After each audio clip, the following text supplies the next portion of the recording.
Good evening, everyone, and welcome to the extraordinary joint meeting of the Scrutiny Committees. Firstly, I need to run through some housekeeping. Please ensure that all mobile phones are set to silent. In the event of a evacuation alarm sounding as a continuous sound, all persons should vacate the building by the way of the nearest available exit, which is down the main stairs and out of the door of the town hall, and proceed directly to the assembly point in front of the cathedral. If the alarm is an intermittent sound, this indicates a lockdown. Attendees should stay in their seat and await further instruction. As our normal rules, if you wish to speak, please ensure that you raise your hand and you will be invited to address the meeting by the chair. If a vote is required, all votes will be taken via show of hand. Finally, I would like to remind members that this meeting is being live streamed, so please ensure that when you speak, you use your microphone. Thank you. I will now move on to the first item of the agenda, which is the appointment of the chair for the joint scrutiny meeting, which is in accordance with Part 4, Section 8, Scrutiny Committee Procedure Rules, Section 13, joint meetings of scrutiny committees, which states that the chair will be appointed from among the chairs of the committees who are holding the meeting. Those chairs present tonight are Councillor Barkham, Adults and Health Scrutiny Committee, Councillor Robinson, Children and Education Scrutiny Committee, and Councillor Yassin, Growth Resources and Communities Scrutiny Committee. Can I therefore ask the committee if there are any nomination for the position of chair? Yes, Councillor Jones? I'd like to propose Councillor Lucinda Robinson, please. Thank you. Can we have a seconder for that nomination? I second that. Thank you. Are there any further nomination for this appointment? As there are no further nomination, can I ask if any members of the committee objects to the nomination of Councillor Robinson as the chair for this meeting?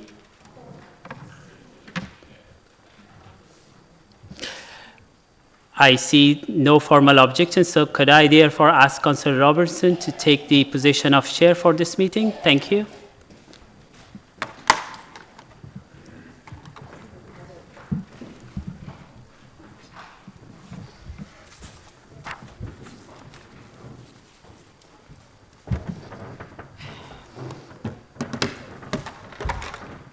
It did say on both sides. Good evening. Well, this is a little different. So to begin, I will just read out the following information. The Scrutiny Committees are meeting tonight to discuss the sustainable future. Is that better? City Council Strategy and Priorities 2022 to 25. This meeting is an opportunity for all members of each Scrutiny Committee to come together to scrutinise the strategy. To help with the smooth running of the meeting, each section of the report will be looked at individually. You will have been sent a running order for the meeting, which I will follow throughout the meeting, taking each section of the report in turn. Questions and discussion will take place on each section, and then any recommendations for that section will be made before moving on to the next section. If you are making a recommendation, please can you be very clear and succinct as to the recommendation is. Thank you. You will have already been sent a link to the agenda via email on Monday the 21st November, when the agenda for this meeting was published. You can also access the document through the ModGov app on your laptop within the joint scrutiny meeting of the Scrutiny Committees section, agenda dated the 29th of November 2022.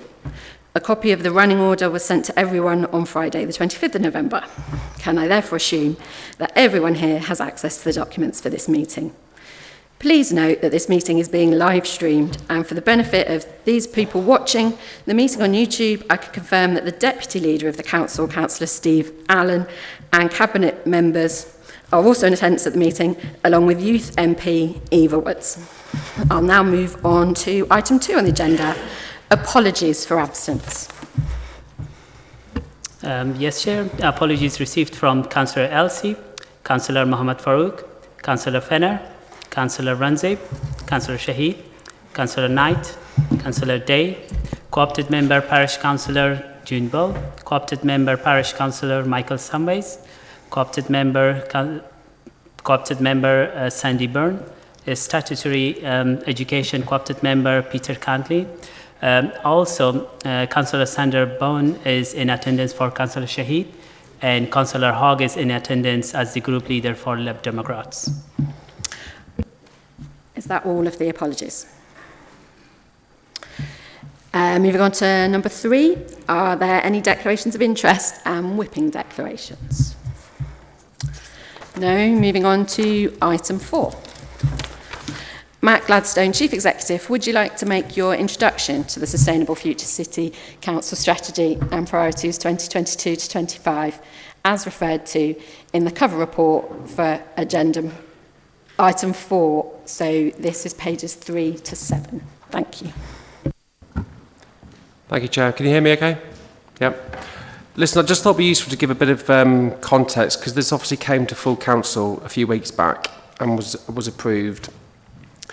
When I started almost 12 months ago, as I set out within about a month of starting, was my initial thoughts around Sustainable Future Council. And I shared that with a number of councillors around, I suppose, my initial thoughts, views, perspective on the City Council. And that flowed upon the work that we had with the improvement panel, the various external reviews, etc. So it was a bit of a sort of SWOT analysis of the position we were in. That's then followed up with these 2 key documents. So one is very much an in-depth look at the Sustainable Future Council. So we've looked at literally hundreds of different data sets. The delivery unit has been supporting me on this, and across the corporate leadership team. We've had extensive member engagement sessions around the development of the document, and obviously led to full council adoption. But I suppose it was really key was about understanding the context in which we operate in, our priorities. So what we've got presented here today, and it is a live document, is around very much the sort of strapline around very much this is a city of opportunity. And the number of players I've talked to is very much sums up in this. Peterborough has got absolute bags and bags of potential. We have focused on sort of 4 key priorities around the economy, around prevention, around sustainability, etc. And the view of this is it's not just like a document to set out. No, it's an interesting narrative. It's to drive certain behaviours. It's to drive the culture of the organisation. It's to really focus around what's important when we're making decisions about investments. It is already setting the context around our budget. So we followed that up already around the budget simulator.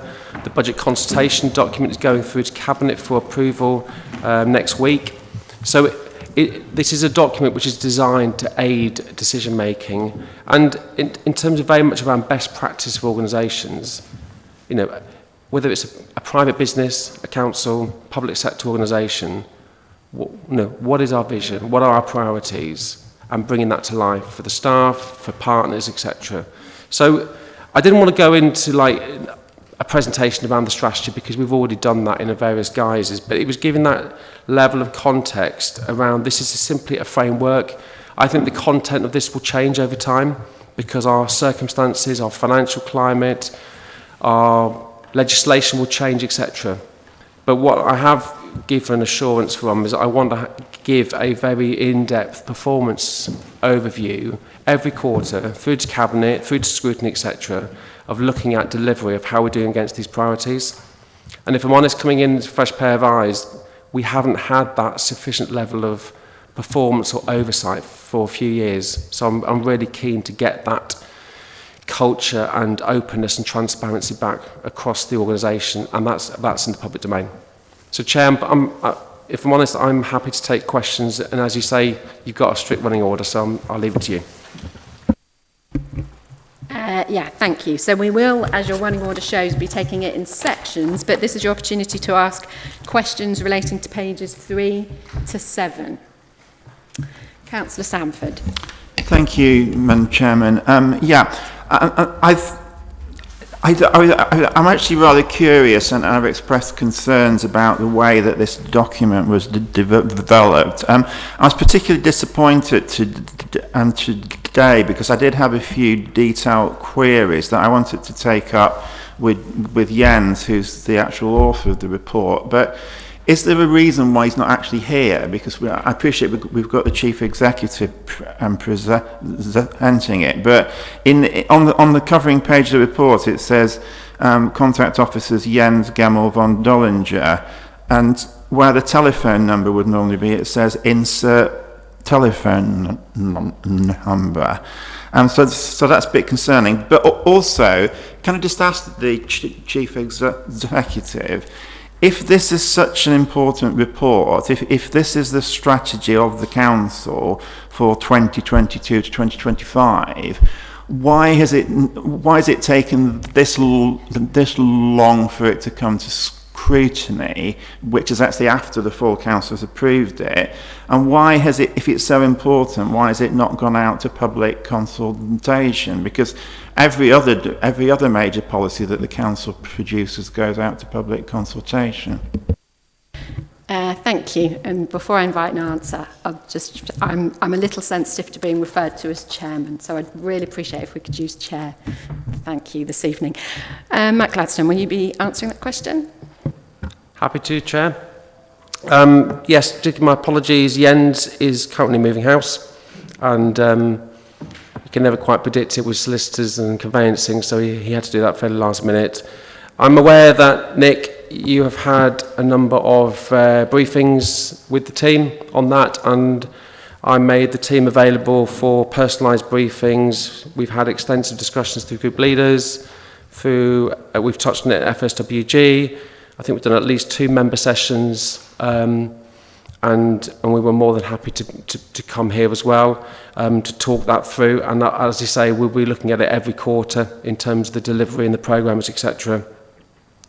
I'd also put it in context, and I've explained this to group leaders on numerous occasions as well, is actually I wanted to get something in relatively quickly across the organisation. I have got an improvement plan and DLUC monitoring the council's progress every month. I'm pleased to tell you that there will be a report coming in to full council, I think on the 7th of December, at the next meeting. I have seen the content of that, and there is a huge amount of positive progress being made across the organisation, and that's massive thanks collectively to the politicians, the political leadership, the cross-party working, etc. But it was important that we took stock across the organisation around our opportunities, our challenges, our issues, because if I'm honest, some of this was from a low base around the corporate strategy. There was a corporate strategy, it was primarily focused on the budget. And it was not focused around the ambition, the priorities for the city in a more broader scale. We are consulting heavily around things like the budget simulator and also the budget consultation, which is all around the corporate strategies and the priorities set out in this document. So this is about where we bring that to life. It's not about a standalone document and you consult per se on that. But my sense was, and we discussed that through FSWG and others, was to get a strategy in place relatively quickly. And that's what I've done as Chief Executive. Thank you. I think, Councillor Sanford, your question referenced public consultation. Do you feel that answer has been sufficient? Well, I'd appreciate an answer to that specific point, because I was flabbergasted when I was told that this important document was not going to receive any sort of public consultation. Well, I've just commented, Chair, on that point, was about getting a document in place internally first of all, and now we're bringing that to life with the budget consultation and the budget simulator, which actually was recommended by Councillor Nick Sanford in terms of the approach there. But I think it's really important to get our own ducks in order around what we're trying to achieve for the organisation and getting a clearer sense of priorities. That's what I've done when I first set out, when I started the organisation, my initial impressions, and that's been developed further using a huge amount of data, insight and experiences across the organisation, internally and externally, of bringing that to shape. And this is an iterative live document which will adapt and change over time. Do you have any other questions on these few pages? Councillor Barkham. Thank you, Chair.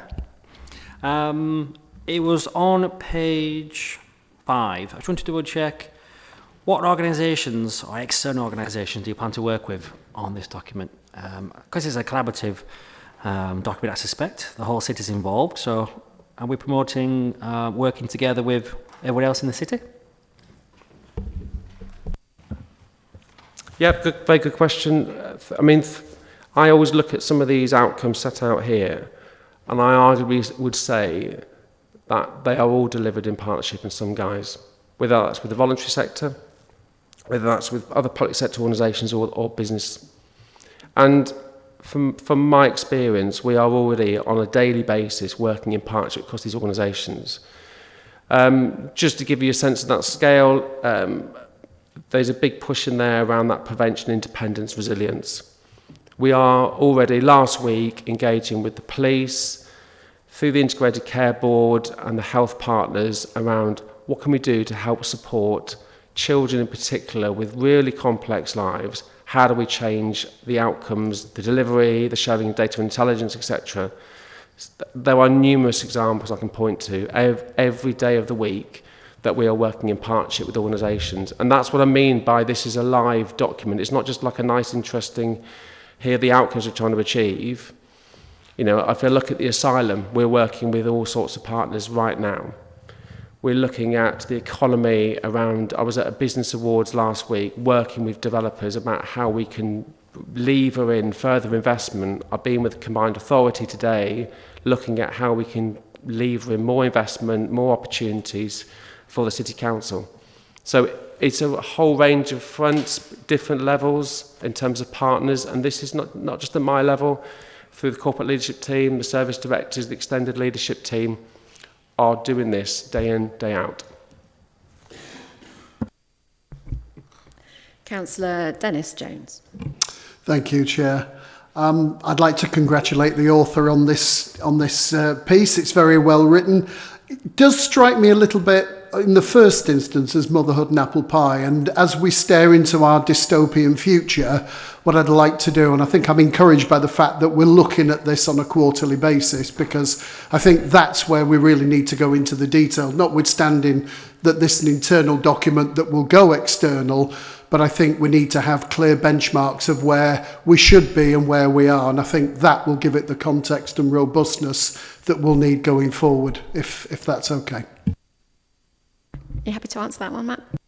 Absolutely, thank you, Chair. I'll give you an illustration because I attended corporate parenting last week, which the question came from in terms of the chair role.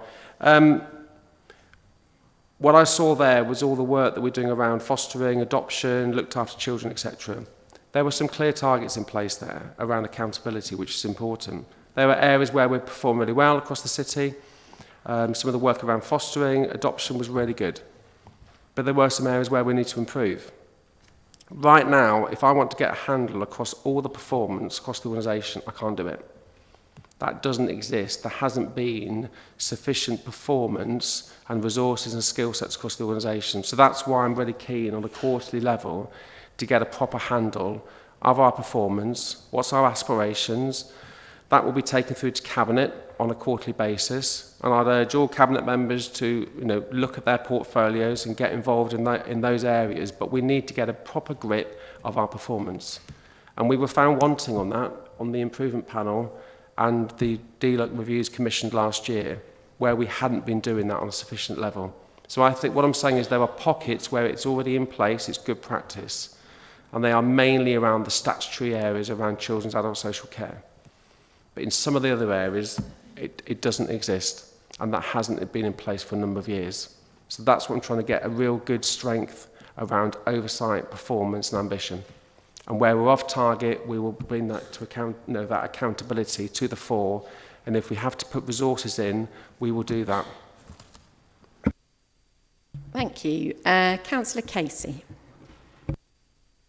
Thank you. Really, following on from Councillor Jones' question, where he mentioned dystopian future, one of the questions I'd like to ask is actually, it can be provided later on in the meeting because I suppose it's a bit of a curveball. Could you name 3 things in this report that would excite residents about the future for the next 20, 30, 40 years? No, 3. Put on the spot there, Matt. And there is time. Yeah, no, I'll give you one area which is hot off the press, and we're giving a lot of support, is around cost of living, and that's a really ongoing challenge at the moment for a number of residents and businesses across the city. Within the document, we are setting out what our ambition is. There is a huge amount of work going on behind the scenes with multi-agency partners, with the voluntary sector, to give better support to the more vulnerable. We are bringing proposals around how we utilise our libraries in different ways and our buildings in different guises. But there's a huge amount, like the household support grant that's been hopefully extended by government. We have deployed that money effectively and quickly to a number of residents affected, particularly around schools, education and food. So that's what I mean, is about there's an ambition there. So cost of living is one area. If I look at the nature of the city centre, I think there's been a huge amount of change and ambition across the city centre, and the council should be applauded for that.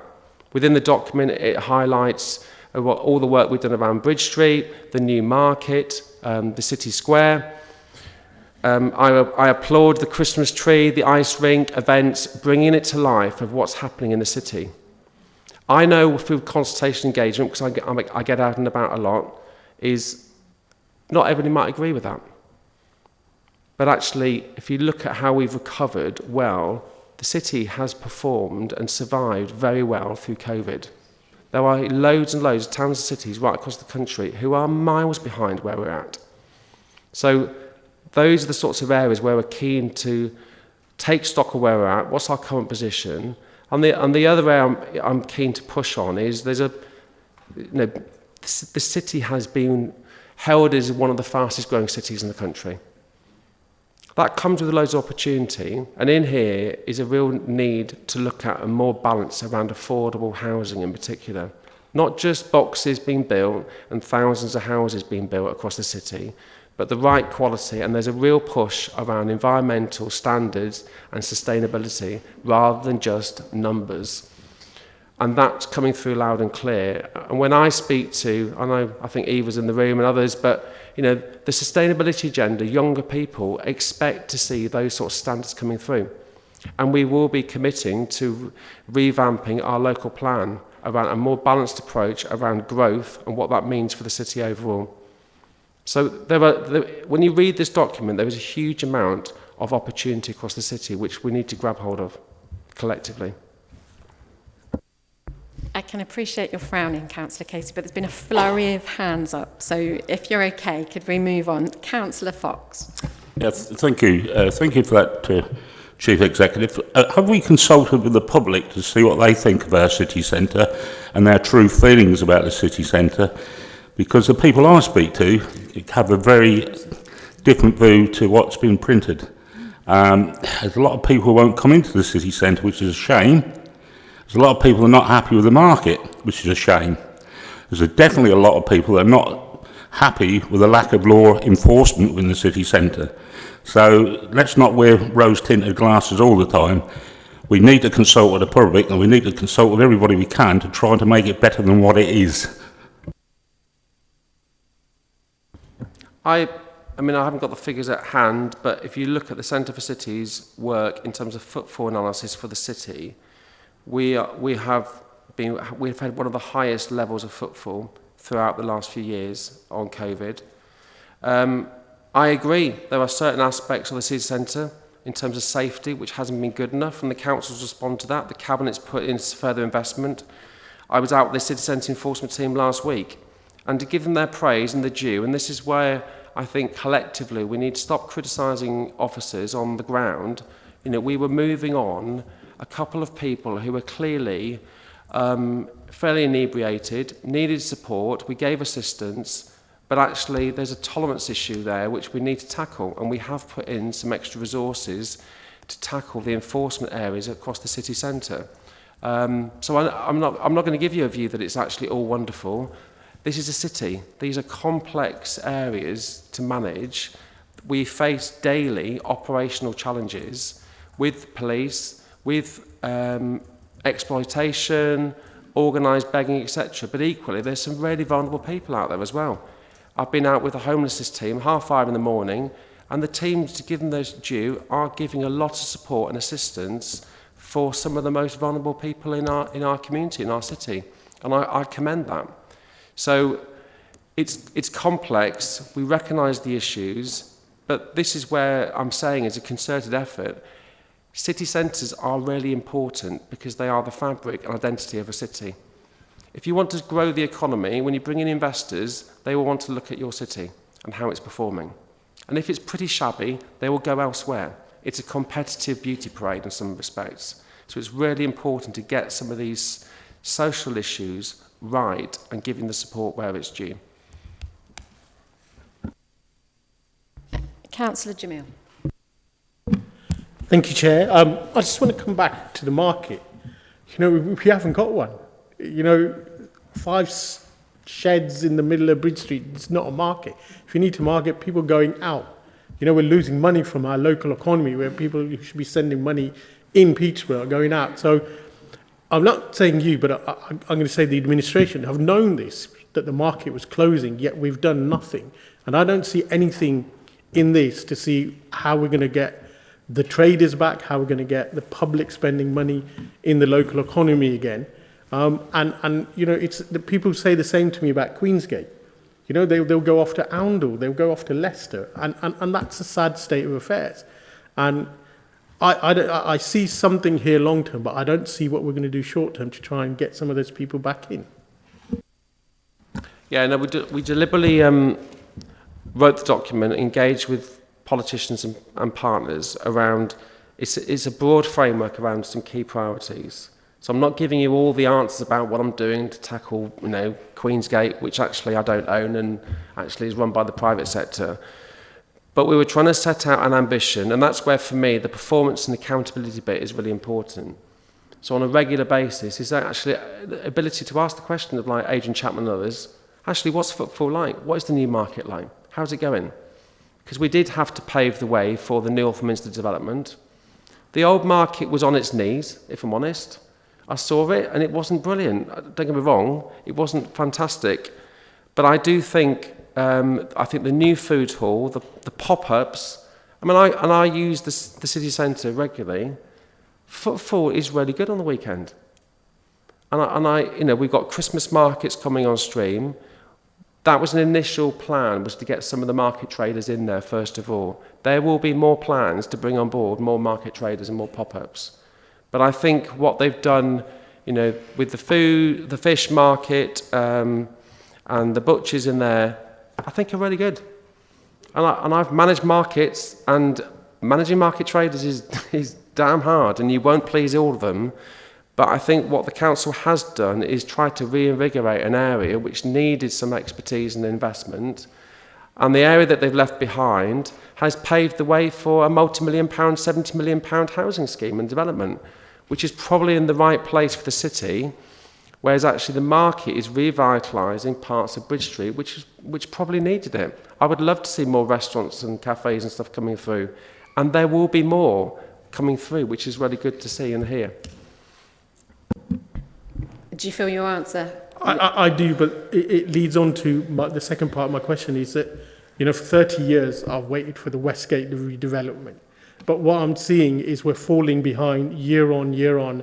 It's almost like it's not going to happen because we're putting our time and effort. Fletton Keys was never suggested it's happening. Northminster was never suggested it's happening.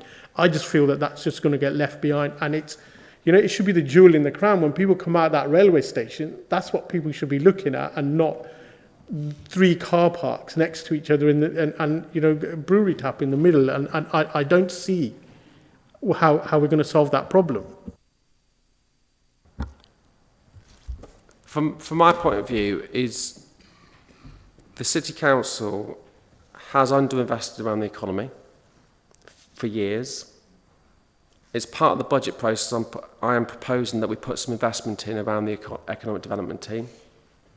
The station quarter is a key priority site. The council doesn't own all that land, as you well know. Equally, I haven't got £300 or £400 million in my back pocket to make that happen, which is why I'm in discussion with government around how we can deliver some of that. But the future has to be around more private sector-led investment and growth. The city is blessed with loads and loads of opportunities, whether that's the government hub, which opens next year, the Hilton development, the university, which has just opened, Fletting Keys, etc., etc. There's loads going on. And it does take time, but it doesn't take that long. Sometimes we're talking a few years, but I bet that Fletting Keys development was probably started at least 10 years ago. It must have been at least 10 years ago, in terms of the sort of fledgling idea of that. So it does take time, but in relatively terms, it's not that bad. So this document is trying to set out, we want a stronger economy for obvious reasons. Not everybody will agree with me on that, by the way. You know, I want more jobs, I want better quality jobs, but this is the collective view across the politicians and partners which has come through. It's not just my view of the world, but an economy which is more inclusive with better skilled jobs is something that we should be striving for and challenging. If we're not getting there, what can we do differently? Thank you. I'll take the two people who've already indicated questions, then we will move on because our time is nearly up on this section. So, Councillor Sanford.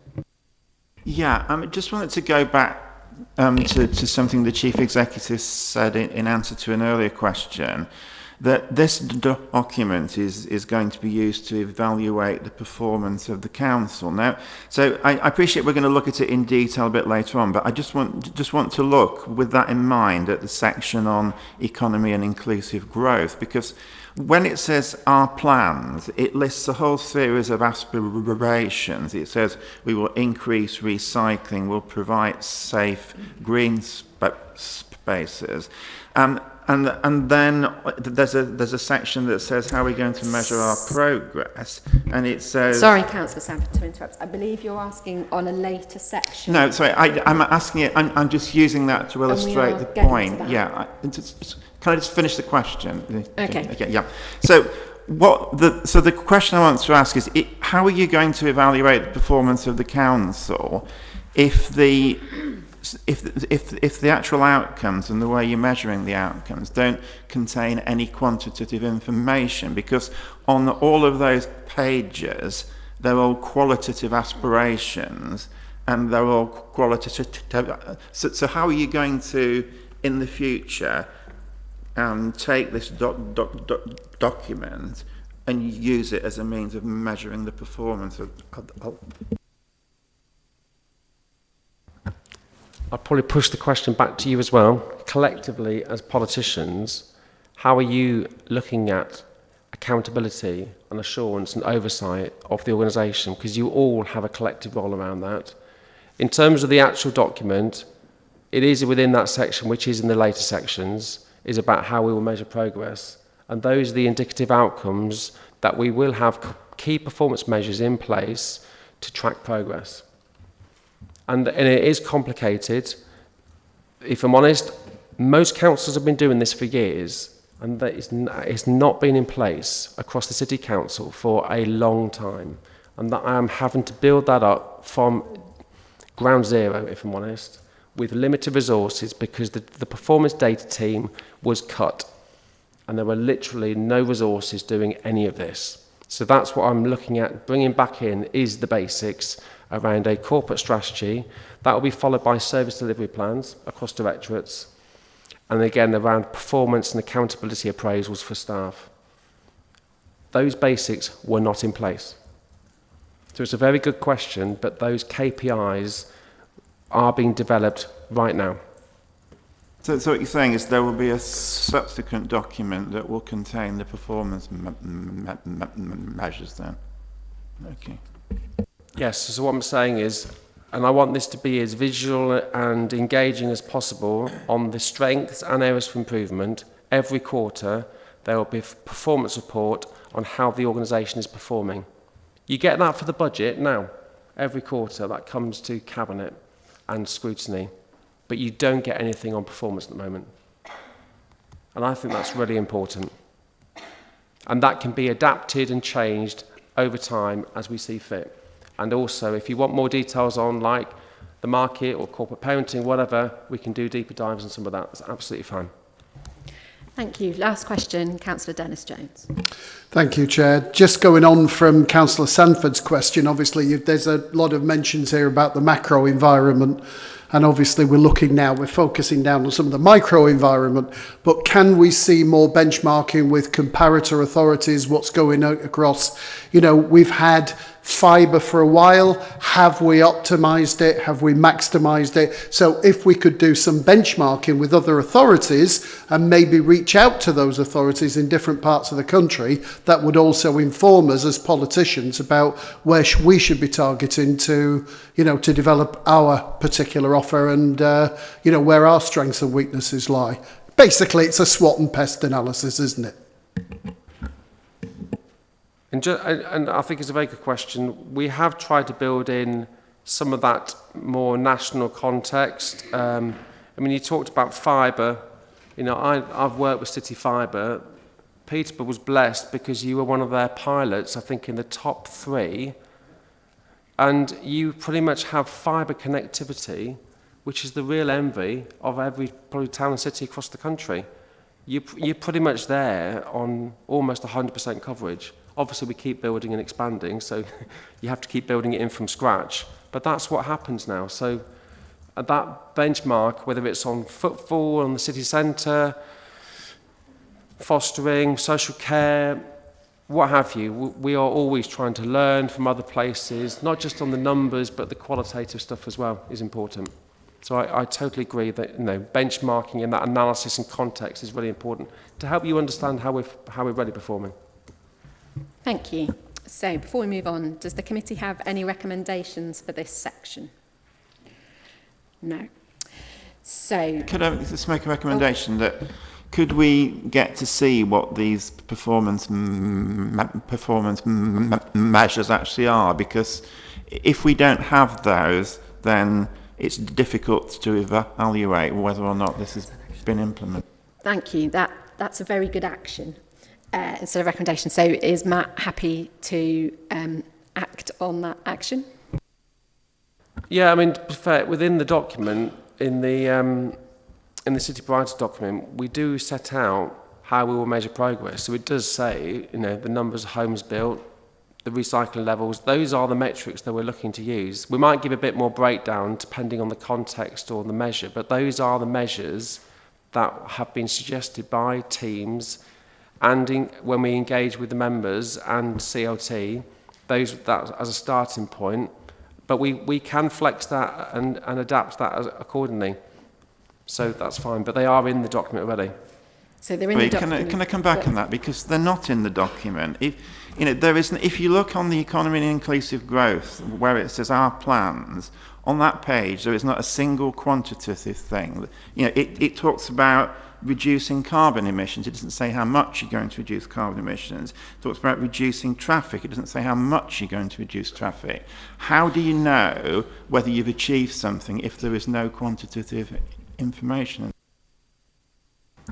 And as I said earlier, we are pulling the actual targets in now. What I've inherited is children's and adult social care have targets. The rest did not exist across the organisation. So we are currently pulling together the targets, but those are the measures that we are planning to use in the delivery of this strategy. As you indicated, you were happy to follow the request for information, and you mentioned quarterly feedback. Could we say that the action is that there will be a feedback report within a quarter that is quantitative? Are you happy to agree to that action? Absolutely. We're pulling together a performance report around these priorities and the outcomes now. Thank you. Okay, so can everyone note that we're now considering Appendix A, starting on page 9 to 19, and specifically the sections what the future holds for our city and what our response will need to look like, and the economy and inclusive growth. Now it says, would any cabinet member like to introduce any areas of the sections, or would you like to go straight to question?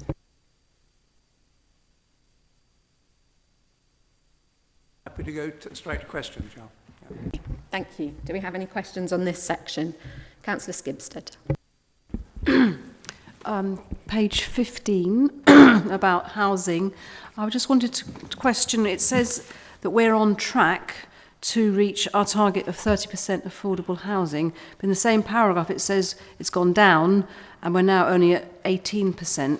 So I just wondered how that can be said in the same paragraph, that we're on track to meet the target of 30% affordable housing. And secondly, it mentions further down, how will council about creating more affordable housing when so many of our residents are in private, very expensive accommodation? How will the council plan to make this housing affordable? Thank you. Thank you. Do you wish to answer that, Councillor Allen, as I see your finger on the button? Are you wanting an answer to that question? If so, it will be Councillor Soresti to answer that. Are you able to answer that one? Would you like to repeat the question, please? On page 15, it mentions about how our target is 30% of the new build should be affordable. In the same paragraph, it says we are now, but it's going down, and we're now down to 18% of affordable housing. I also asked, further down it mentions we're going to try and find ways to accelerate building more affordable housing. How is the council planning to do that? Because at the moment, so many residents are in very expensive privately run accommodation. Thank you. Yeah, I'm sorry, Chair. I do have difficulty in hearing, and I didn't hear the full question. Was the question asking how we intended to build more affordable housing? It was a little bit more precise than that. So in the second paragraph under homes and workplace, I appreciate where Councillor Skibsted is feeling confused, that it says we are on track to meet our target of 30%, yet recently there has been a decline and we're only at 18. So I guess, you know, if you could explain. I've just read the paragraph, so thank you. I'm sorry, it's these hearing aids don't work very well, especially in these circumstances. Yes, well, as you know, I've taken over the portfolio for planning. And one of the very first things, and housing, and one of the very first things that we did at our very first meeting was decide that we would be very strict as far as our social housing requirement would be. Our policy is 30%, and I've made it absolutely clear that we should at least attempt to get 30%.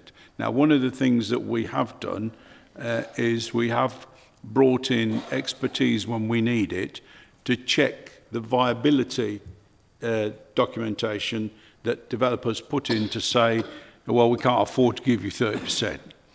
Now, until now, planners have had to check the viability, and they're planners. You know, they're not accountants, and they're not construction viability experts. So we, in the future, will be checking very carefully the proposals made by any developer that says they can't afford to give us 30% housing. One. Number two, one of the new policies that, it's not even a new policy, but one of the policies that we will be pursuing in the future is exception housing wherever possible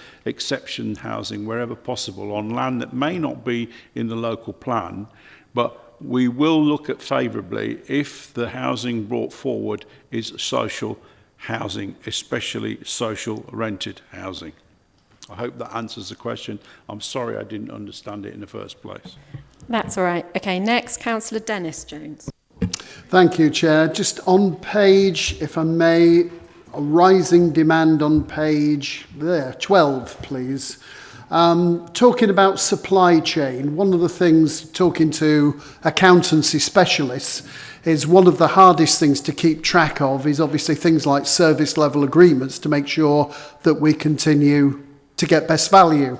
And I was wondering, you know, what plans are in place, should be in place, or will be in place to ensure that we not only keep agreements up to date, where we are either buying services in, and just making sure that we that they are actually kept as current and effective and efficient as possible to get optimum benefit from them.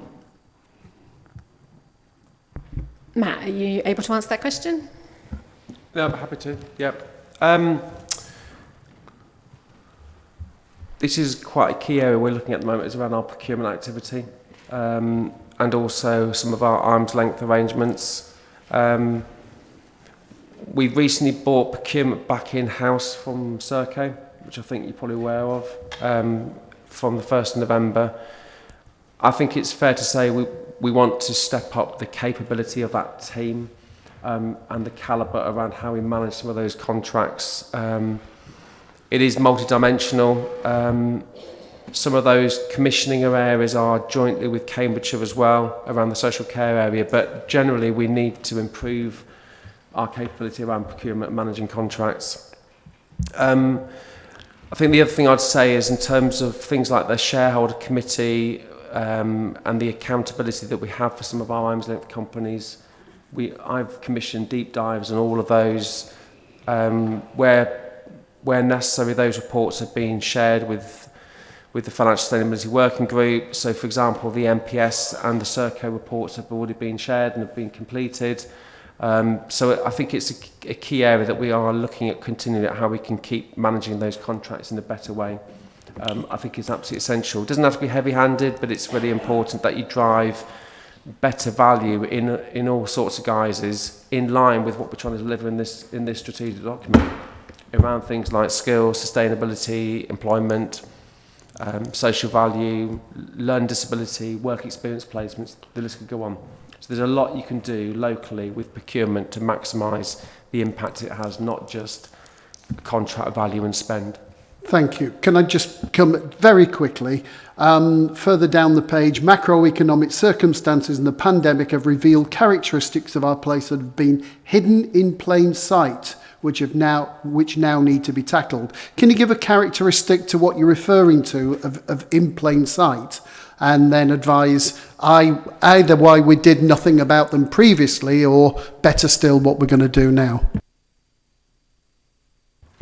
I just think that comment there was a reflection. You think about, you've had 10 years of austerity, you've had huge cuts in local government more broadly, around things like advice sector. You know, the voluntary sector plays a really important role in my experience, but also things like some of the more community-driven type initiatives. I mean, even you as councillors had higher resources through the Community Leadership Fund.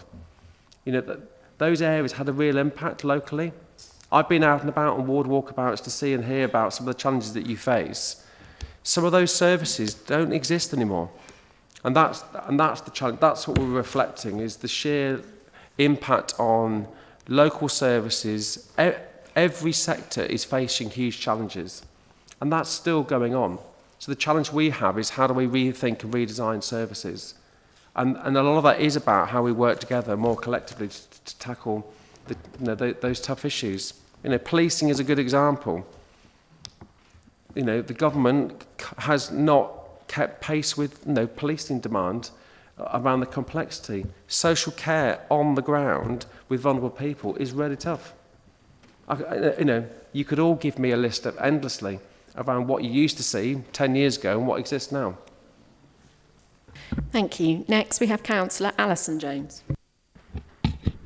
Yes, thank you. Mine refers to page 15, talking about the council workforce of carers. Just be interested to know really what sort of labour turnover we're talking about, and the vacancies and the plans that we have in place, because I'm sure this isn't something that's come up over the last few months. And the reason for that being is that if we look at the economy and inclusive growth section of the plans, it states that we need to create 2,500 jobs in social care. So I'd be interested to know how we can explain how we're going to achieve that by 2025 based on a situation that we clearly have in 2022. Do you want to answer that one? Yeah. I mean, in broad terms, the actual economy, the employment rate, is probably one of the strongest it's been for quite a while. Everybody thought through COVID there'll be a huge backlash, and there'll be loads of job cuts and really high unemployment levels. That's not materialised. But what has materialised now is almost every sector you look at, whether it's around legal professionals, social care, health, there's a real shortage. And there's a real mixed economy there. We see this. So in terms of answering the question, some of our social care teams probably have, particularly in children's, have a gap to about 20%. Clare Lodge is about 40%. and some are quite negligible, and we're coping okay. Wider Cambridgeshire, their levels of vacancy is much higher. So we're not too bad at the moment. How we tackle that, I think, is multifaceted, but I think how we link up with things like the university is absolutely key. And I've been round to see what sort of jobs and professionalisms, the sector pathways they've got in place. A lot of it is around health and social care, which is like music to my ears.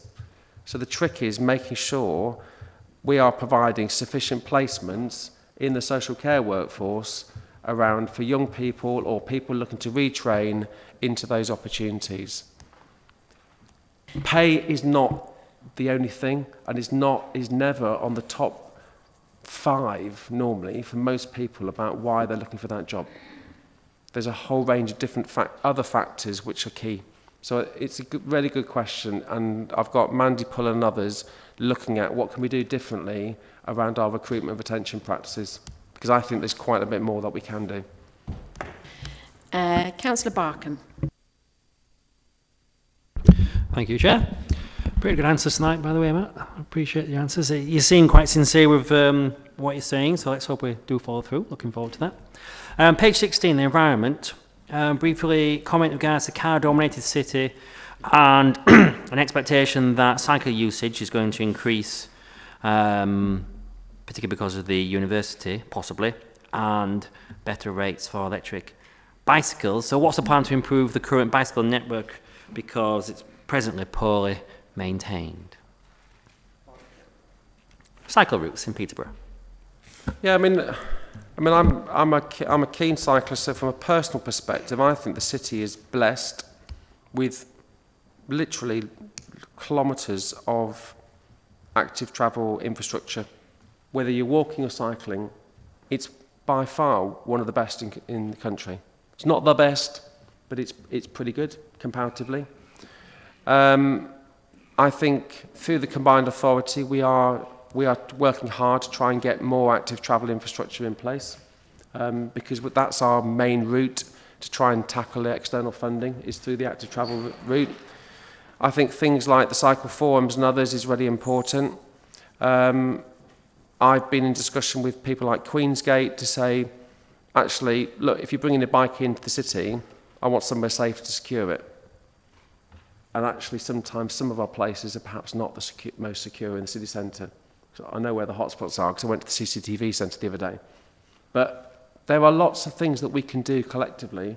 You know, the Voy bike scheme, I think, is great to see in the city as a pilot. I would like to see that extended. So I think there's quite a bit more we can do. We are doing quite a bit around schools and making sure that youngsters travelling to school don't always have to be dropped off by mum or dad or carers in a car. You know, we should be trying to, where possible, make it difficult for people to jump in the car all the time.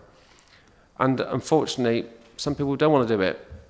So it does take time. You know, behavioural issues like that and trends are improving. But I think generally the city is blessed with some excellent infrastructure. But there's lots more we can do, I agree. Councillor Sandford. Sorry, I have got a question, but I just need to come back on that answer because, we've just seen some figures. Myself and Councillor Hipstead are on the cross-party cycling group. Yes, we do have a large amount of cycle infrastructure, but we've also got an appalling rate of numbers of people cycling. The latest figures produced by Sustrans show that the percentage of people in Peterborough cycling on a regular basis is 6.5%. In Huntingdonshire, it's 9%, and in other districts of Cambridgeshire, it's 8%. So you're giving a completely rosy picture of our cycling performance, when in actual fact it's awful. So that's just a comment. I'd just like to ask a question? This section of the report is actually quite a discursive description. It's actually headed "What the future holds for Peterborough and what our response will need to be." Now, in the original version of the corporate strategy, the Phase 1 corporate strategy that was agreed by full council last December, one of the 6 service priorities in the report is that the city will work together to address the climate emergency, getting us on the path to net zero emissions by 2030. Now, there are a couple of very general references in here to climate issues. It says, that climate targets will drive up investment requirements for our local businesses. I'm sorry to be that, Chair, but we've got a list of people and we're over time. Could you get to the question? The question is, why is there no specific reference in this discursive discussion about the climate emergency? We're also aware, because there's been a number of motions at full council on it, that there is also an ecological emergency. Now, I know that the council is doing quite a lot on biodiversity and ecology, but you won't find the word biodiversity referred to at all in this report. So could we have an explanation of that, please? I mean, all I'd say is that the issues you're raising are important. This aspects we're looking at here was that SWOT analysis looking at some of the issues that we're taking stock of, and all we're trying to reflect here is around the environment, active travel. The climate change agenda is intrinsically built into the whole document. The environment, our places, our communities is a fundamental element within the document. Sustainability is written throughout the document. So I don't disagree with the comments, but they are already built into this narrative and analysis. So again, that's what I would stress, is we are looking at the performance around these agendas. There have already been on the climate change agenda, ongoing engagement with the public. I've got a session with businesses tomorrow afternoon. This is ongoing around these important agendas, and I welcome that. And I think the council's been forward thinking in its approach on that. Thank you. Co-op D, Samina Aziz. Hi. Excuse me. My question's around some of the statistical data presented, and then it'll be around unemployment on page 17. In the report, it says that 24% of Peterborough's population, there's been an increase by 24% in children aged 15, 14% increase in adults, working age adults, which are 15 to 64, and on page 17, it states that unemployment is particularly stark amongst our young population aged 18 to 24, and we expect this demographic group to struggle to find well-paid employment as the economy falters. And it further goes on to say the risk for this group to fall into a lifelong dependency spiral is now real. My question is, what specific actions are being put in place to support this age group, as well as future planning that the younger age groups find better paid work, because 50% of our total city workforce is in low-skilled jobs?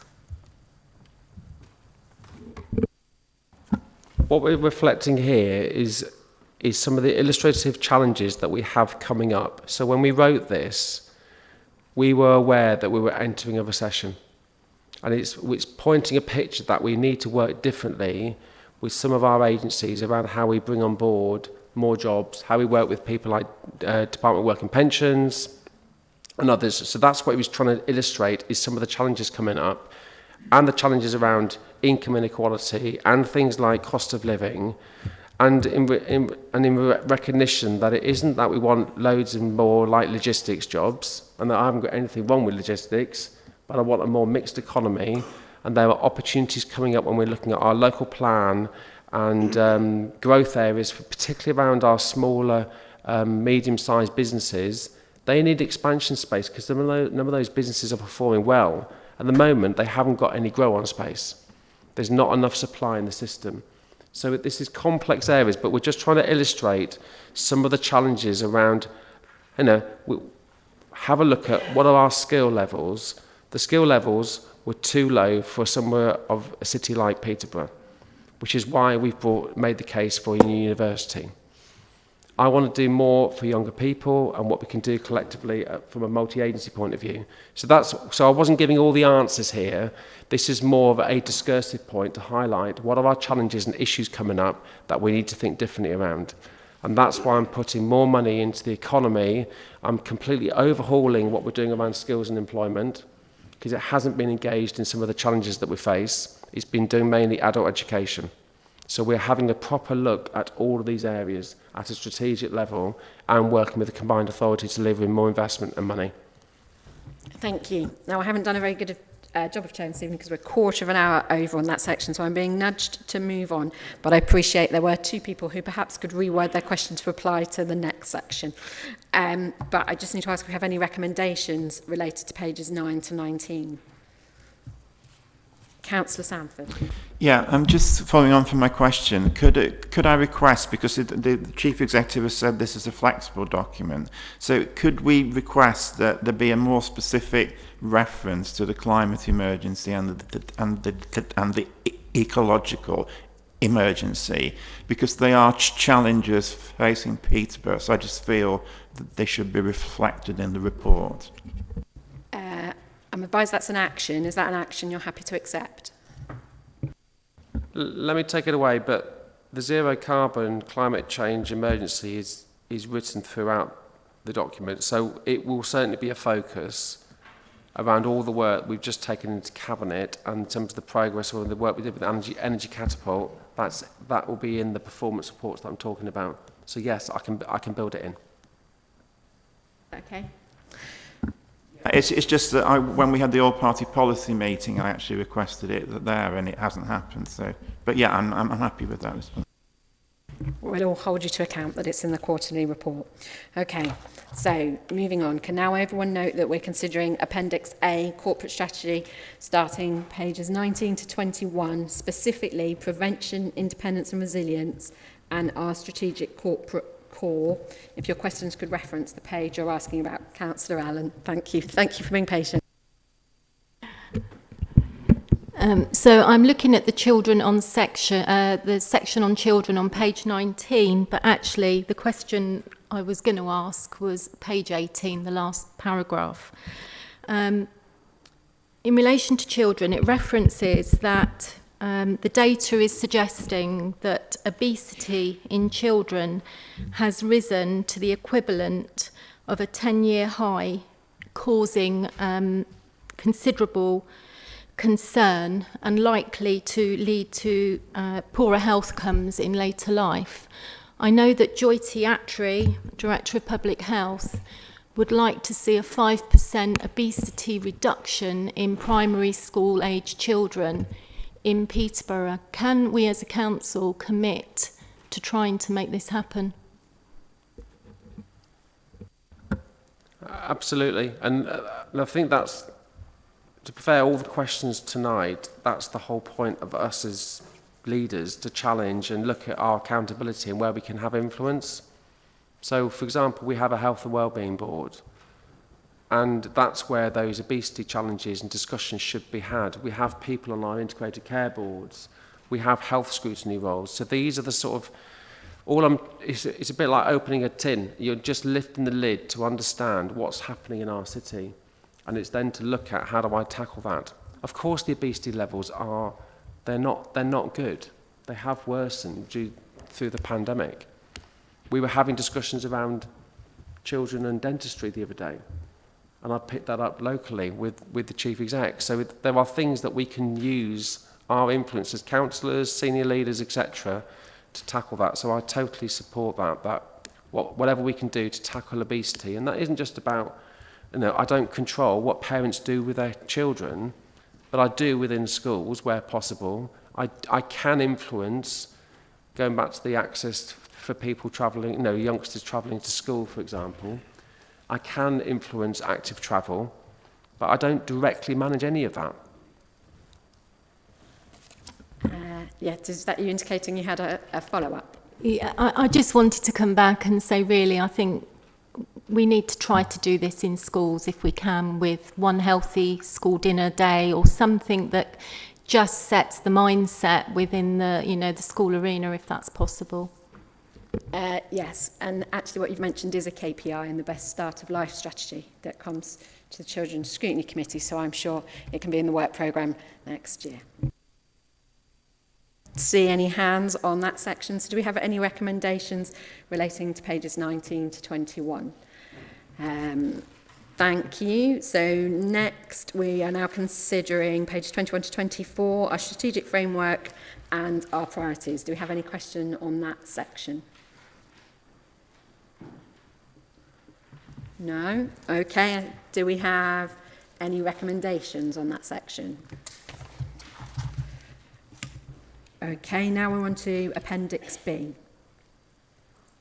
So do we have, we're now considering city priorities starting on page 25 and 31, specifically the economy and inclusive growth. Do we have any questions on that? Councillor Alison Jones. Thank you. Yes, I'll try and link mine back to what I was going to ask about temporary accommodation. And really it's around how many people do we currently have in temporary accommodation, and when is the view that they're likely to be housed in suitable accommodation, based on the fact that we're talking about building more, and we know that households always bring in a level of income into the economy locally where they spend it. But if obviously we haven't got them in proper homes, they need that and they won't be able to spend the money. And it's the bigger picture about how we help them to move forward. And so what considerations have we made in that in terms of timelines?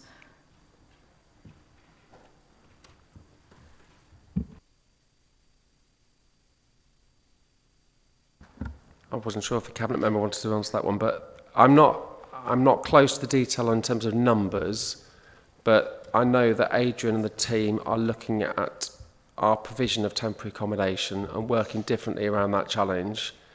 We are doing a lot of work around homelessness for obvious reasons. We have been given from, I think this year, 3-year funding now, with including capital investment, do things differently around homelessness provision.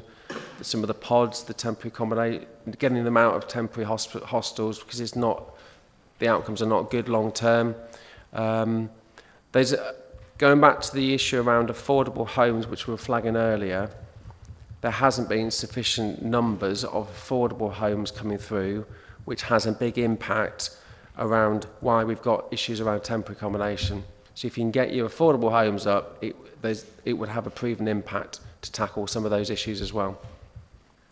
And then asylum is another issue that obviously we're grappling with at the moment as well.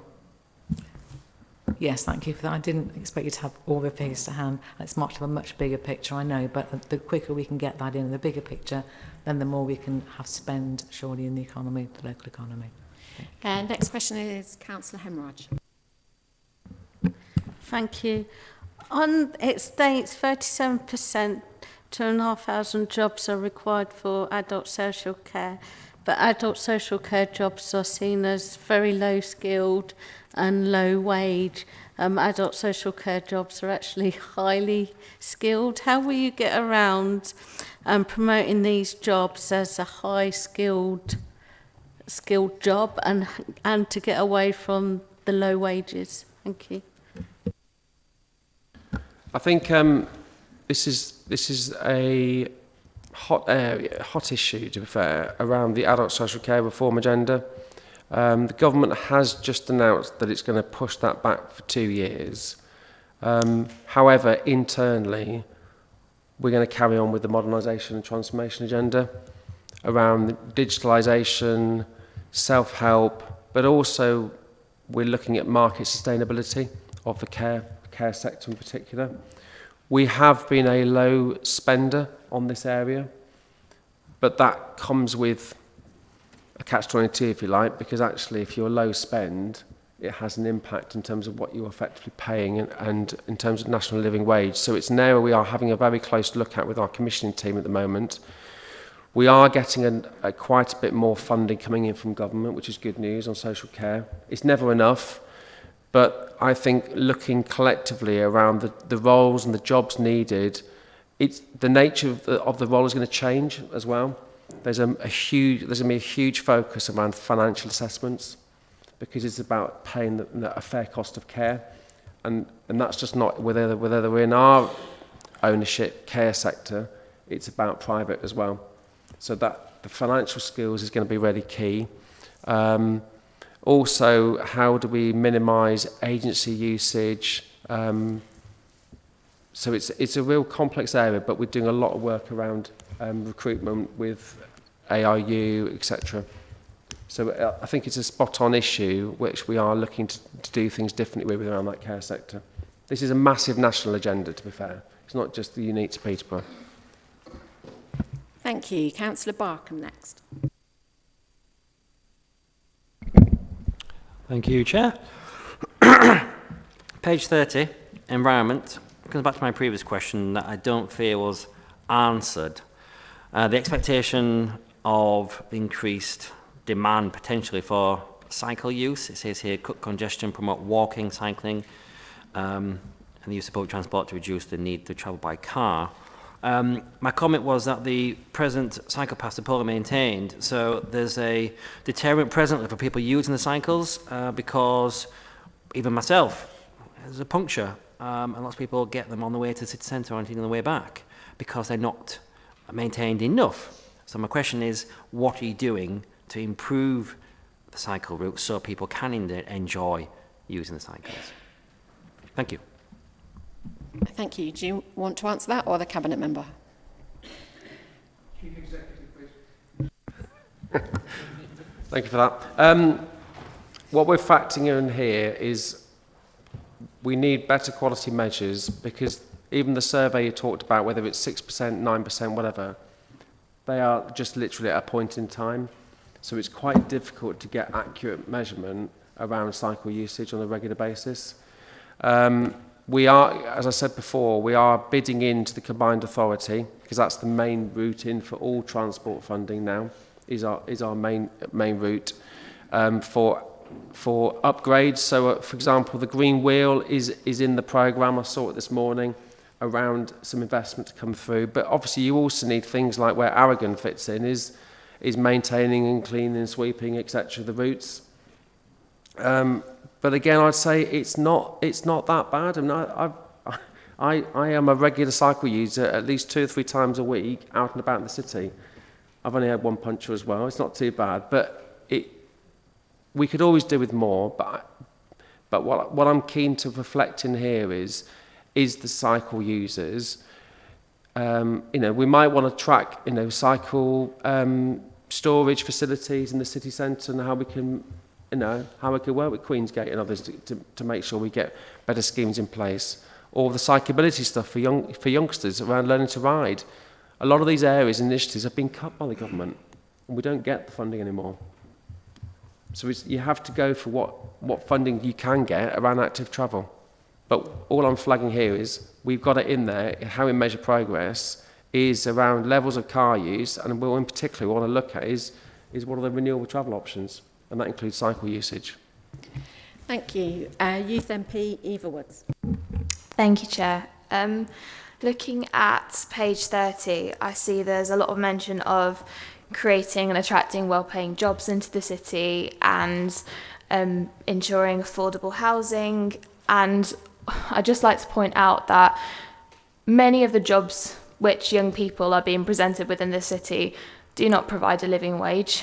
My friends, the majority of them, whilst some are in education, some aren't, they're looking at about £5 or £6 an hour. They can barely afford their bus passes on that. And housing, we do have housing in the city. It's not affordable to young people.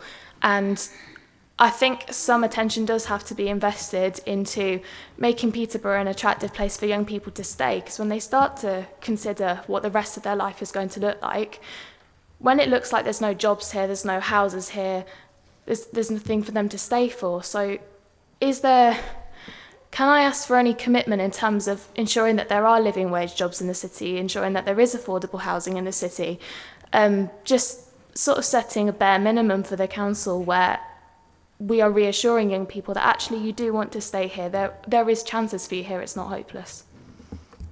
Thank you. Matt. Yeah, and I think it's a very key issue. We want people to be, and that's what we're reflecting. We want better quality jobs, better paid jobs. I can't control all the employers across the city, but where we are in business or in procurement or in contracts with some of those organisations, we do have an influence. And that's what I'm saying around our procurement activity. We can build some of that into some of the contracts, so there are ways and means that we can influence there. I think things around, I always think particularly for young people, is a stronger commitment around work experience, apprenticeships, but even things like paid placements for more like 3-month paid placements, etc. Not just come in and do a couple of weeks work experience, actually give a youngster much more an opportunity to understand the world of work, and then when you get your CV and your development, that it makes such a difference when people are applying for jobs. So I think it's multifaceted, but I can't, I'm being open about it, I can't control all the businesses in the city. My role as a local authority, collectively, is to provide the right conditions for growth, the right conditions for investment. I control predominantly a lot of land use across the city and what uses go on there. I'm keen to see much more, some of the digital and the tech businesses, and there's quite a thriving sector in there now, and they are damn well paid jobs. They are fantastic opportunities. But I do get it. You go in knocking on the door to see recruitment consultants in the city centre, and you wouldn't know some of that, because they're advertising a whole range of different jobs, and you wouldn't get a sense that some of these jobs are never advertised. But it's about how you get your foot in the door into some of these businesses, and then opportunities can grow from there. Thank you. Councillor Samford. Yes, thank you. Returning to the subject of climate change, in the environment paragraph in this section, it says that we will deliver on our aspirations to become a net zero council and a net zero city. In the phase 1 corporate strategy that was agreed at the end of last year, it says that we will achieve net zero by 2030. But in the local area energy plan that was recently agreed by the cabinet, it says that we can't get to net zero until 2040. So could the chief executive or the cabinet member clarify what our net zero target is? Are you happy to take that as cabinet member? Thank you. Councillor Soresti, please. Thank you, Chair. The world moves on, and we're working very, very hard to try and achieve these targets. And quite frankly, it's not realistic to say that the city is going to achieve net zero by 2030, as much as we'd absolutely love it to happen, and we will be working as hard as possible and doing everything possible to make that happen. I don't think it's realistic, so we took the view that it's better to be honest than lead people up the garden path. However, I do think it might be possible for the actual council to get to net zero by 2030, and that will be a lot clearer in the next 4 or 5 weeks when we know the results of some of the things that we're working on. But that, I think, is possible, but I don't think it's genuinely possible to get the city to net zero by 2030. Councillor Wiggin. Thank you, Chair. There's quite a lot in this section about parks and open spaces. We'll treat our environment with respect as a valuable asset for inclusive growth. But there's no real mention of the biggest project we have about green spaces, which is the Embankment Master Plan. And can you update us on how that will fit in with this Sustainable City Plan?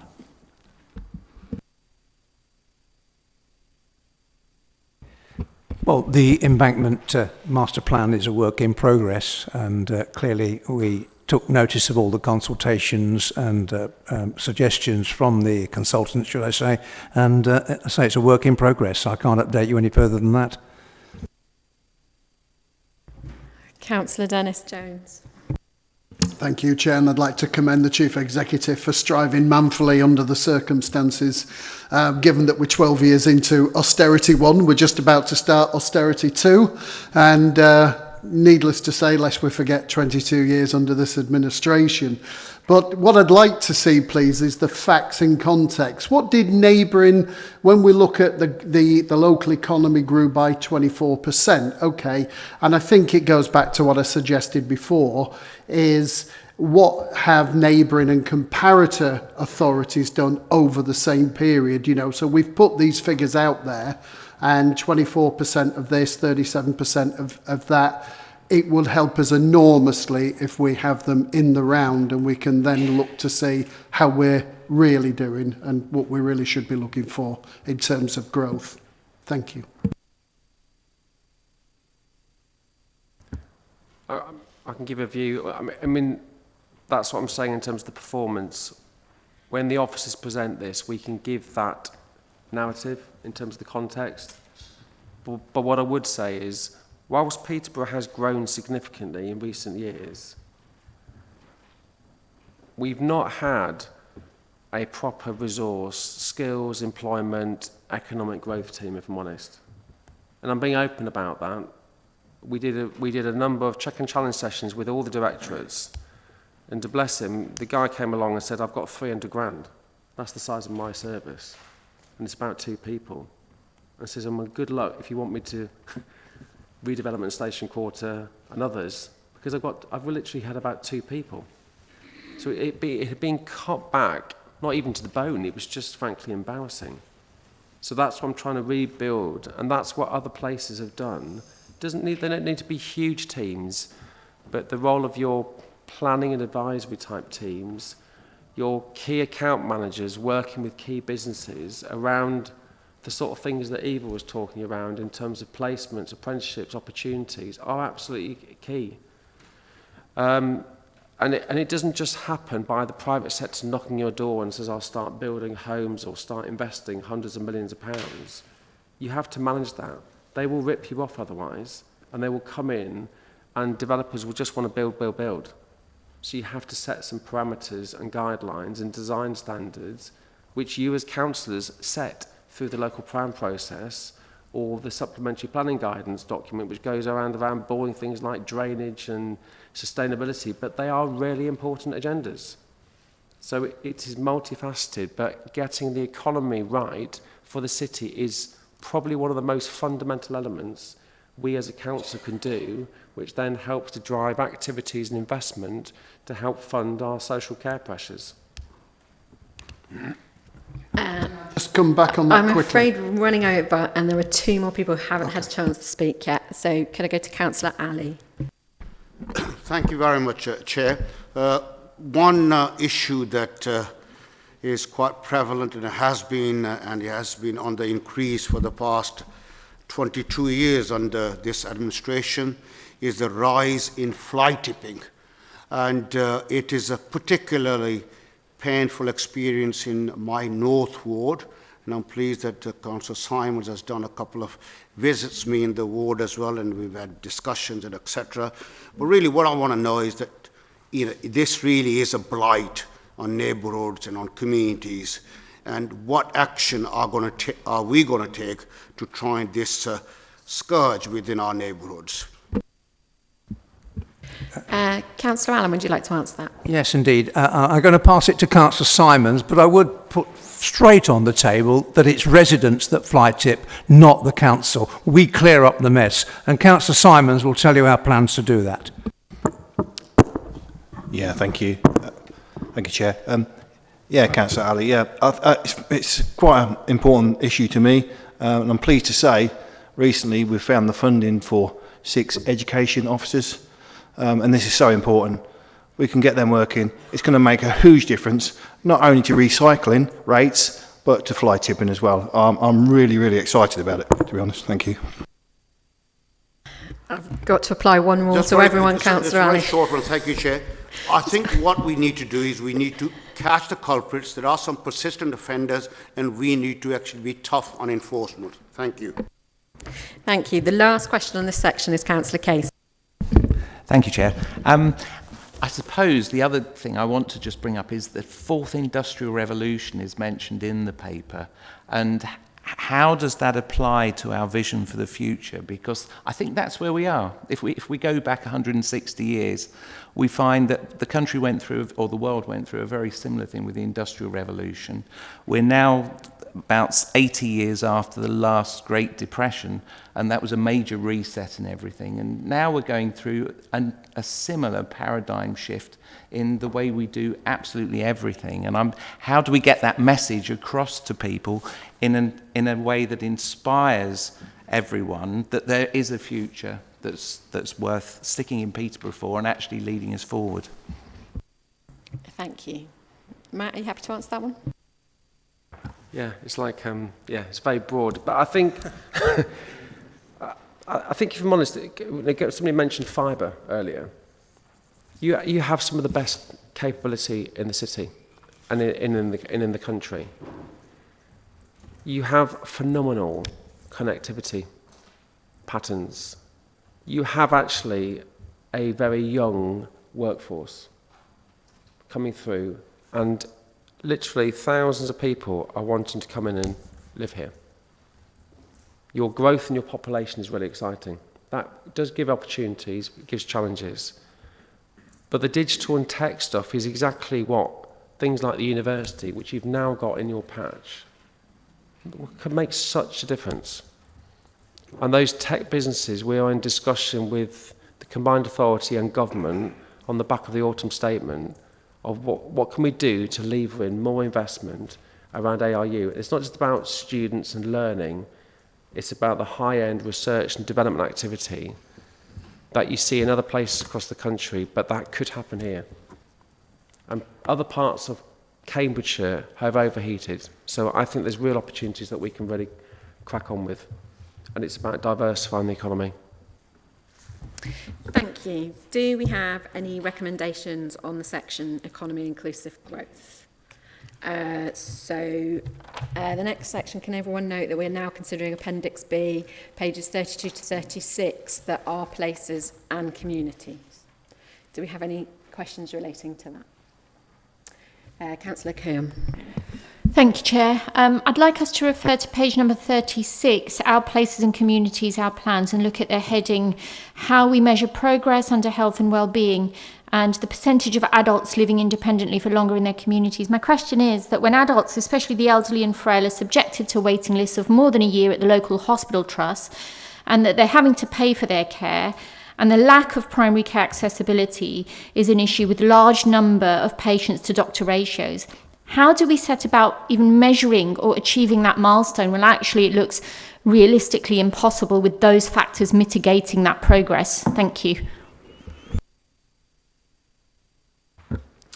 I mean, what we're trying to reflect here is in particular is the role that our social care teams do. And there's a myriad of different national, and they are national indicators in the main, but things like reablement is really important from a prevention point of view, and they're not then bouncing back into the health sector. So there is a lot of work we can do here. There's a lot of work around things like disability and the support that we give. There's things around like independent in terms of travel training and support, in terms of access to work. So we're picking up mainly the social care type measures here, and then that will be a discussion to say, right, what is our performance? How are we doing? And what are the opportunities that we can do things differently with? But these are the key agendas and priority themes coming out from the Integrated Care Board and others. And all we're reflecting here is that these are some of the key measures that we were looking to measure progress on. Yeah, we don't have any else with their hands up, so I will allow you a second question. Thank you, Chair. I just wanted to say I don't envy your position at all, Matt, so thank you for that. Have I missed anyone? Councillor Casey. Thank you, Chair. With this, is this where the cultural strategy, is this the area where the cultural strategy would come under? Or are we not having a cultural strategy and it's falling within this priority within the new sort of vision going forward. I suppose I'm looking at some of the things that mention culture. This is one of the main attractions for people coming to the city, because one of my concerns about the great fourth industrial revolution is that we're turning everyone into workers, and that's the sort of the future of life is to get qualified and go to work. But actually there is much more to life than that, and how do we inspire people to want to do more?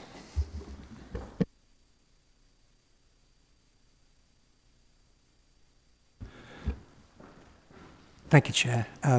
Councillor Casey will be aware that we are still in the process of putting together a culture strategy, and he will be also conscious that, and members will be conscious that we have a total overview of how we are going to present culture and leisure going forward. So at the moment, that's as far as I can take it, but both issues are in hand and will be addressed. You happy? You didn't want a time frame on that? Does that mean that the last cultural strategy is still extant? I hope not. Hear that? No, that's fine. Sorry, can you repeat the question, please? Does that mean that the old cultural strategy is still extant? We are still running on the old culture strategy, okay. And a new one's going to be developed. Yes, indeed. As I don't see any further hands on that section, can I ask if we have any recommendation on place and communities? No. Okay, moving on to section 10. Can everyone note that we're now considering Appendix B, pages 37 to 41, the section Prevention, Independence and Resilience. Councillor Alison Jones. Thank you. Yes, I'd like to refer to page 38 about the students. We focus an awful lot about the contribution that students will make through going to the university, and it'd be interesting to know how many current students that they have, and if it's not that 2,000, and that obviously we're saying that we need to have, do we know when they're likely to achieve that? Because surely it would have that negative effect on our economy in terms of availability for less work placement. And also, I'm conscious the university one, but how can we as a council also support them to do that, as it's integral with our plans going forward? Thank you. No, I think it's a good question. I think keeping an eye on the ARU, I think collectively there's a huge amount that we can do to support with their aspirations. I know that they've got, I think, 2 intakes now in terms of students coming through the door. They offer a lot of part-time courses as well. They offer distance learning, etc. The research and development plans that they have at the moment with the neighbouring buildings, which are coming on stream shortly, I think are really exciting. And they are private sector led in the main. So I think, we have a role through lobbying, through like the Combined Authority. There's a property company which we have a seat on to do with ARU. There's the stuff that we do with Ross and the team on a regular basis through our skills employment. There's the social care workforce challenges we talked about earlier. So I think there's loads and loads of stuff that we should really be helping to try and support, greater numbers. And I'm pleased with the numbers to date. They've got a high proportion of local, residents accessing. So I think it's really good. But I'm sure I have a very learned cabinet member here who knows more about it than me. Councillor Ayres, would you like to come in? I wouldn't say that, but I know that you are extremely interested in the university, as indeed am I, of course, because it's part of my portfolio. And thank you very much, Councillor Jones, for raising it, because I have in fact had a lengthy meeting with Councillor Hogg more recently, because he raised the same very point in council, you may remember, and I thanked him for showing such interest in the university, because it would be great if every councillor here showed lots of interest in this new university of ours, because I see it as the principal thing to push forward Peterborough into the future.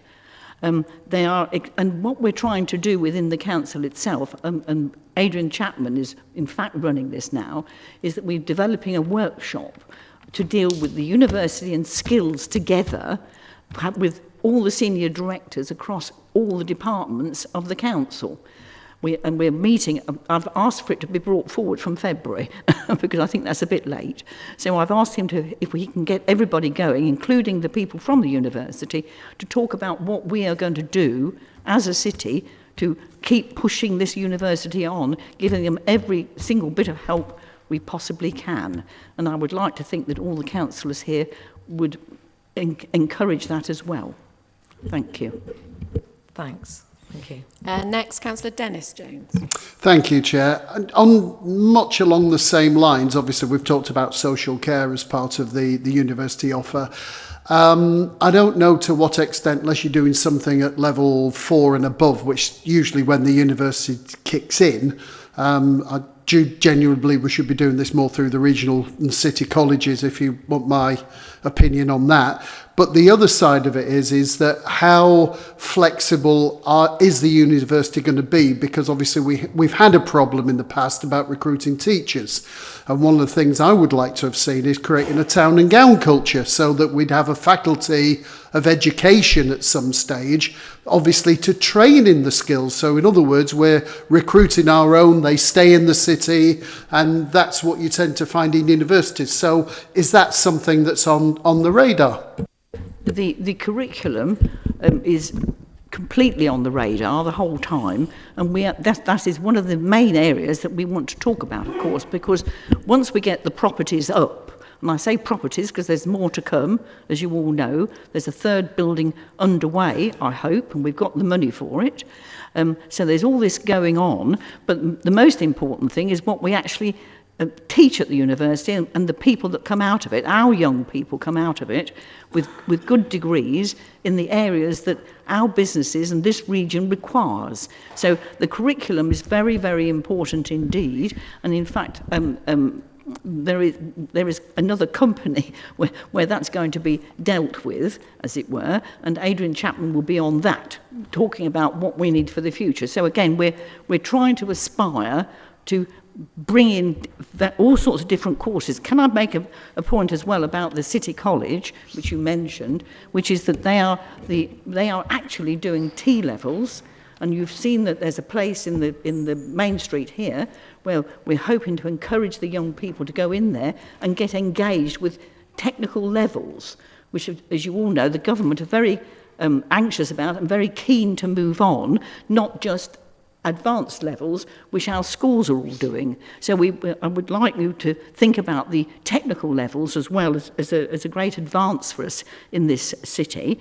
And as I say, the City College is doing that. At the Peterborough College, of course, they too have just got themselves engaged in getting money from the Combined Authority or from the Towns Fund to get money in order to have an extra building to put all their green curriculum into there. And they've got big plans to bring the environment very much into the working situation for our young people. And that, I think, is a great advance as well. So all of these areas of skills and for, the higher levels of higher education that you're talking about, Councillor Jones, we consider to be extremely important. Thank you. Councillor Ray. Thank you, Chair. My question's on page 39 about providing education and skills for all. It's great to see this, and recently I attended a Bite Back event with other councillors in the room, organised by UK Youth, and we heard from a number of council-funded youth groups and other groups about some of their plans and ideas to tackle healthy eating and other themes in the strategy. One of the groups was the NCS programme, which the council does a lot of work with, and their aim is to educate a number of young people on life factors, preparing them for independence. I'd like to hear and see more in this report and from yourselves about how we can deliver on programmes that are outside of the classroom and focus on non-curriculum life skills that prepare young people to be successful, rounded and skilled individuals. Who would like to answer that question? Is that yours, Lynn? Inez? No? Education and skills would be Lynn. Is that question specifically about education and skills, Councillor Ray? Yeah, but the skills that aren't just part of the national curriculum, the skills that we deliver people to go out in the world and become adults and to budget and to finance and to be able to live their lives independently.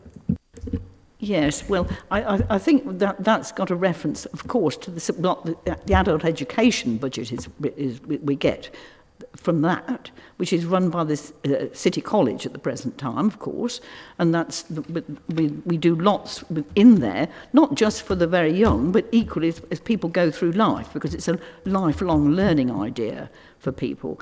But when it comes to the younger people, I suspect that you're more referring to what happens at the Peterborough College as well, which is on the skills agenda. Now, that too is being run by the combined authority in principle. That's where the money comes from for it, because of course we don't have the money to put into it ourselves. We have to bid for money the whole time. And as I've just said, they have been bidding to get a special building in order to do the environmental work and the environmental curriculum that we don't have at the moment in the city. So there's many things like that happening, but any suggestions that anybody may have for these colleges to do more and to do differently, please tell us. Thank you. I don't see any more questions on section 10. So moving on to section 11, can everyone note that we're now considering Appendix B, pages 42 to 48, Sustainable Future City Council. Do we have any questions on that? I was trying to leave a chunk of time for that. I thought that was going to be a juicy one. Okay, then. So, do the committee have any recommendations for Appendix B? That haven't been raised. Okay. So, now we have scrutinised the Sustainable Future City Priorities 2022 to 25. Oh no, that's me reading out the same bit. Are there any future further recommendations? No? Okay. If all questions and discussions are finished, it's just to thank you all for coming and have a good evening. And well done. If anyone saw anything pop up on their phone, they didn't give it away.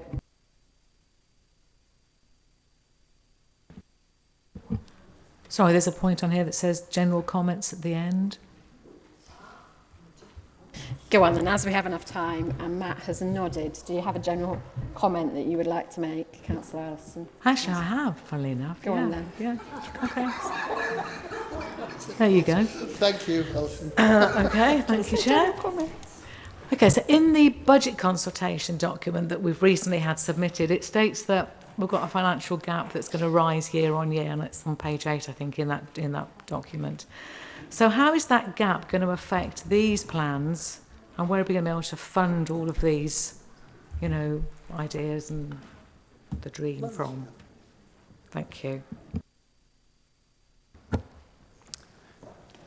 It's a very good question. Do you want me to answer that one? Yeah. Obviously, the focus, the priority 4 is around Sustainable Future Council.